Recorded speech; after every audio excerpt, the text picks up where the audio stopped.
यानंतर बुलेटिनमध्ये आपण घेणार आहोत महापालिका निवडणुकांशी निगडीत महत्त्वाच्या घडामोडींचा सुपरफास्ट आढावा।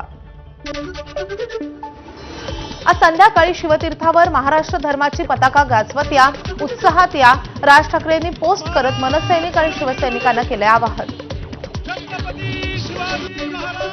नागपूर महापालिका निवडणुकीसाठी भाजपकडून राजीनामा प्रसिद्ध, वाढती लोकसंख्या लक्षात घेता भाजपकडून जाहीरनामा प्रसिद्ध, वाढती लोकसंख्या लक्षात घेता नागपूर शहराला मेट्रोपॉलिटन सिटीचा दर्जा मिळवून देऊ, भाजपचं नागपूरकरांना आश्वासन।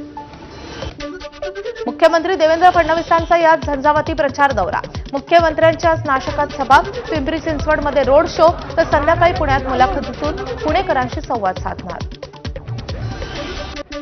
उपमुख्यमंत्री एकनाथ शिंदेंचा आज बालेकिल्ल्यात प्रचार, शिंदेंची ठाण्यात रॅली, तर अजित पवारांची पिंपरी चिंचवडमध्ये सभा।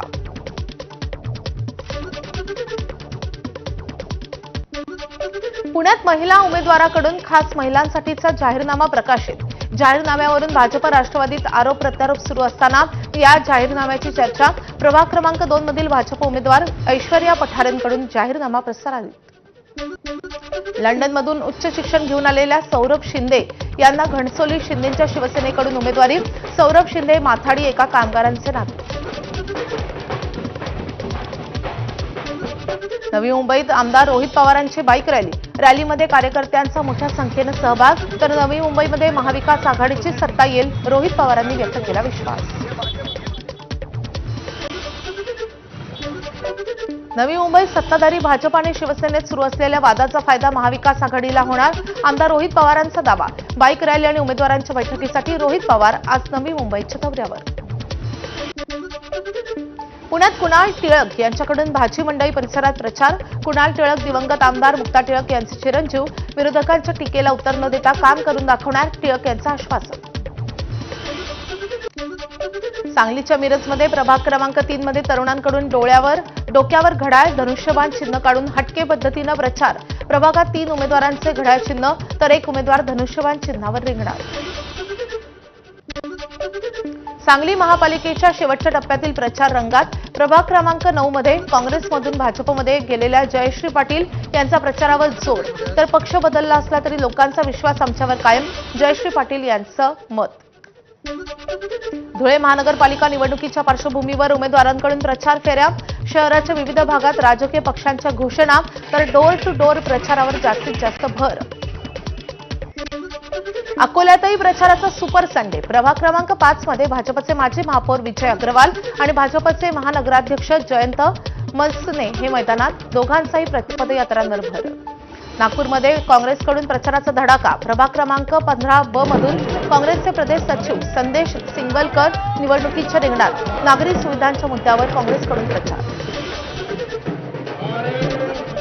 नागपूरमध्ये भाजपकडच्या उमेदवारांकडून मंत्री नितीन गडकरी आणि देवेंद्र फडणवीस यांच्या माध्यमातून झालेल्या विकासाच्या मुद्द्यावर डोर टू डोर प्रचार, दिघोरी नरसाळ प्रभागातील 28 मधून, प्रभाग क्रमांक 28 मधून भाजपच्या उमेदवारांचा प्रचार।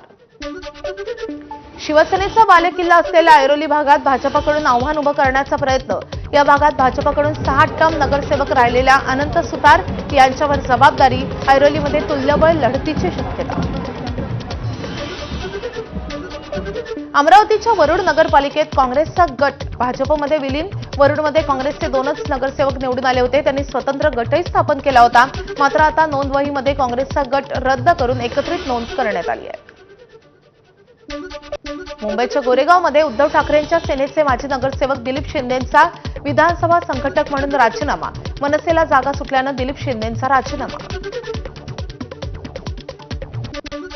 क्रॉस मतदान नकोय, प्रचारात सुधारणा करा, गाफील राहू नका, पुण्यात भाजप वरिष्ठांकडून कार्यकर्त्यांना सूचना, काही ठिकाणी उमेदवारांमध्ये एकवाक्यता नाही, स्वतंत्रपणे प्रचार करणं, पॅनेलऐवजी वैयक्तिक प्रचार करणं असे प्रकार घडत असल्याचे भाजप वरिष्ठांपर्यंत माहिती। अकोल्याच्या अकोटमध्ये एमआयएमशी युती केल्याप्रकरणी भाजपकडून आमदार प्रकाश भाळसाखळेंना कारणे दाखवा नोटीस, तर भाळसाखळेंनी माध्यमांवर चिंधीचा साप केला म्हणत फोडलं खापर, या कारवाईबाबत मुख्यमंत्री आणि प्रदेशाध्यक्ष निर्णय घेतील, बावनकुळेंची प्रतिक्रिया। आपण आणि अर्जुन खोतकर ऑपरेशन करण्यात एमडी-एमएस डॉक्टरपेक्षा कमी नाही, लोकसभेतील पराभवावरून अब्दुल सत्तारांनी भाजपचे नेते रावसाहेब दानवे यांना डिवचलं, जालन्यात प्रचार सभेमध्ये ते बोलत होते। जळगाव महापालिका निवडणुकीत ट्विस्ट. प्रभाग क्रमांक 5 मधील ठाकरेंच्या उमेदवारांना दिला अपक्ष उमेदवाराला पाठिंबा. ठाकरेंच्या सेनेचे उमेदवार प्रवीण माळींचा अपक्ष उमेदवार पियुष पाटील यांना पाठिंबा दिल्यानं चर्चा उधाण. गोपीनाथ मुंडेंनी गुन्हेगारी मुक्त महाराष्ट्राची घोषणा करत दाऊदची गुंडगिरी मोडीत काढली होती.